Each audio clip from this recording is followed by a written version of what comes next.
Welcome to the Get Real Podcast, your high-octane boost of full-on reality therapy for personal, business, and investing success with your host, Ron Phillips, because somebody's got to tell it like it is. Hey, everybody. Welcome back to the Get Real Podcast. Ron Phillips here. And this is going to be a self-reflective type of podcast. This month marks the end of a 5-year run of coaching business owners. And it's a little bit of a, double-edged sword. On the one hand, I've had an absolute blast. I'm going to talk to you a little bit about coaching these unbelievable business owners. And on the other hand, I'm super excited about what I'm doing with Lineage. And because of that, I guess it takes a little bit of the sadness that I would normally feel when something like this comes to an end. I absolutely love coaching these guys and gals. So it's not the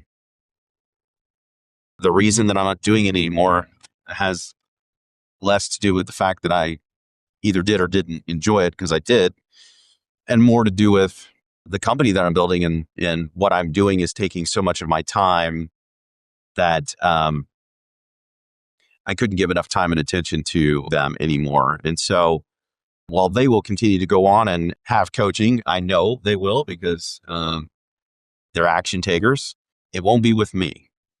And so what I thought I would do today is just reminisce a little bit on and kind of help. I've coached a bunch of different people over the last 5 years and been in a bunch of mastermind groups. And I was thinking today, as contemplating discussing this with you, because I genuinely don't talk a lot about myself and what I'm doing on this podcast. I've had people ask me why I don't do that. I honestly don't know, other than that I think you guys want to hear more about real estate and business than about me and what I'm doing. Maybe I'm wrong. I don't know. If I'm wrong, just tell me. I'm happy to share more if you guys want to hear more. But I wanted to coach probably for 3 or 4 years before I began coaching that group.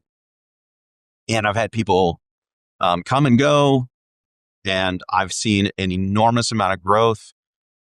The people that I had conversations with to kind of, I don't know, for lack of a better term, break up, I guess. Those calls were they're so awesome because every single one of them that I talked to had grown so much.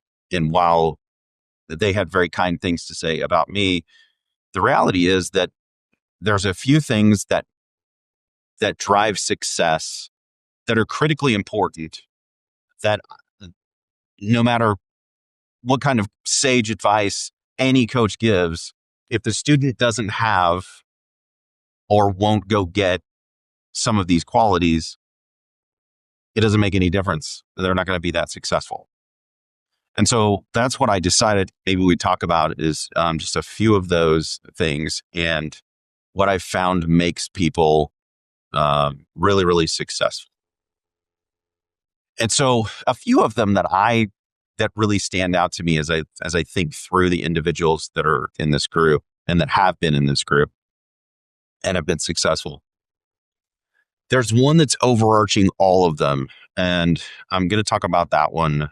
I think I'm going to talk about that one last, but there's a few others. In business, you have to be willing to fail, and then you have to also admit when you've screwed something up. And I think those things go hand in hand. One of the toughest thing, I was just talking to somebody like 2 days ago. I can't remember who it was. I was just talking to somebody the other day about failure and the willingness you have to go all in on something and understand that you are going to fail along the way. That's really hard for people to do, because one of the biggest fears that people have is the fear of failure.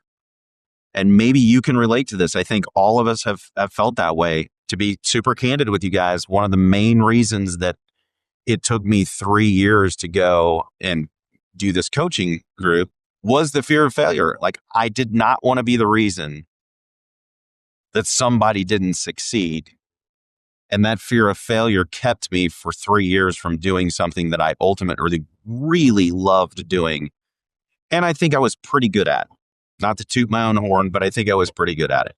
So failure is a component of success.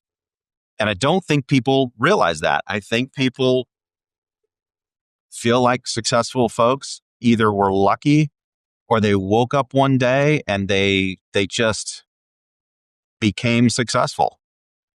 And that's just not the way it works. It's just not the way it works. Everyone that I know who is successful has failed repeatedly over time. And they openly will say that it is through those failures that they learned how to do something right. I actually wasn't going to say this, but I think another thing that creates success is just not accepting inferiority. I was going to say not accepting people cutting you off at traffic, but that's actually not it. But not accepting C&D players, not accepting mediocrity. So failure number one, being willing, not necessarily accepting failure, but accepting that it's going to happen, learning from it. And then the next thing is not giving up. I see people who strike out on this path. I'm specifically talking about entrepreneurship, but you could put whatever you want in there, sports, anything. And I see people who they have a failure, it knocks them down. That's what failure does, knocks you back. But you have to have a stick with it. Is that a word? Stick with it-ness? If not, I just made that up, and I can do it because George Bush made up words and he was the president of the United States. So if he can do it, I can do it. So if that's a word, great. And if not, stick to it-ness. I think that is the word. So I made up stick with it-ness, and I'm going to stick with it because I like the word. Anyway, that piece, it goes with the failure, because after the failure occurs, which it undoubtedly will happen, you got to get back up. You have to keep going. You can't give in. And every successful person that I know has both of those characteristics. And they're absolutely mission critical for success. And if you don't believe that, I would love to hear from you. But the last one I want to talk about, I think, is potentially more important than those two. It is the number one driver of success that I see. And that is, you have to be willing to take massive action in the face of not knowing exactly what's going to work. So massive, imperfect action. You have to be able to do that. And everybody that I just had calls with where I was telling them, hey, listen, I'm not going to do this anymore, and going through all of that, every one of them, and nearly everyone that I've coached over the last 5 years, the main ingredient to the ones who made significant and substantial gains in their businesses, every single one of them, we would meet every month. We would go over things. They would leave with an action list. And every time, the next month, the people who are really successful, they just implement. It was just done. Period. There never was an excuse. Now, sometimes they came back and said, well, I didn't do this thing because I found out that I needed to do something different. Well, that's great. That was because they were taking massive action that they figured out what didn't work, and they did it in such a short amount of time that they had figured that out, replaced it with something else that worked before our next meeting. I can tell you, without any hesitation, I can tell you that is the number one driver of success. People who are willing to just outwork the problem, outwork the competition, and drive massive action they're bound to get results. Even if it's accidentally, they're bound to get results. Same thing, if you're listening to this and you're a salesperson, it's the same thing. I tell my sales team, and I've told them in the past, massive action imperfect action, even if you don't know all of the answers to everything that somebody's going to ask you when you're on a sales call, massive action trumps everything. The people who are willing to take massive action, you're going to learn. Like if you don't know the answer to the question and you're taking action and you're actually getting that question, now you have to go look up the answer. You have to go find somebody who knows the answer and get back to that client. Taking those actions actually it gives you the reps you need to become a professional at whatever it is you're doing. Absolutely critical to success. Those three things, if you implement those three things in anything that you're doing, you are bound to be successful. Because even if the thing that you set out to do, even if it fails and is completely a failure, like there's no salvaging it, it's just a failure. I guarantee you what you learn during that will spark something else that when those three things are applied to it will create success. It's just the way it is. It's just the way it is. And so I encourage you with whatever it is you're doing, and you can apply those three things to literally any part of your life. Financial, business, family, spiritual, any part of your life. And you'll see success from it.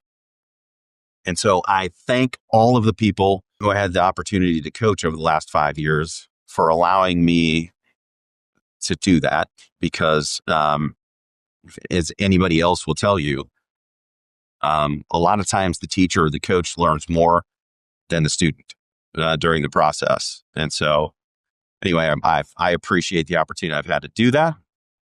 And I appreciate you guys letting me talk about something that hopefully helped you guys, but certainly something that I've had happening in my life over the last week and a half to 2 weeks. And I hope you take those three things and go out and apply them and really change the trajectory of something in your life. And until next week, get out there and make something happen. This has been the Get Real Podcast. To subscribe and for more information, including a list of all episodes, go to getrealestatesuccess.com.